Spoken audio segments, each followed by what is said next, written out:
আজ জানাবো সালমান শাহ সেই অজানা কাহিনী যা হয়তো আপনি আগে কখনোই শুনেননি। 1996 সালে 6 সেপ্টেম্বর সকালবেলা গোটা বাংলাদেশ থমকে গিয়েছিল একটা খবরে। নেই আমাদের স্বপ্নের নায়ক সালমান শাহ, আর নেই। মাত্র 25 বছর বয়সে 4 বছরের কেরিয়ার 27টি সিনেমা করেন। চলচ্চিত্রে 1993 সালে কেয়ামত থেকে কেয়ামত দিয়ে এলেন। তখন বাংলা সিনেমাকে একেবারে বদলে দিলেন।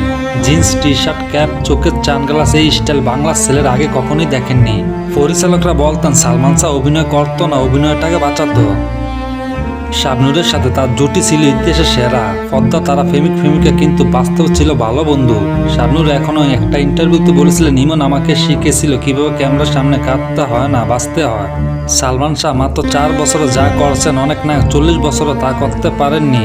সে প্রথম নায়ক যে নিজের ড্রেস নিজে ডিজাইন করত। সে ঘড়ি পরত ডান হাতে, যা তখনকার ছেলেদের প্যাশন হয়ে গিয়েছিল।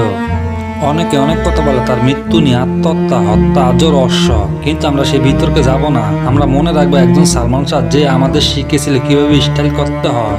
মাত্র 4 বছর ক্যারিয়ারে পুরো সিনেমা ইন্ডাস্ট্রিকে বদলে দিয়েছিলেন।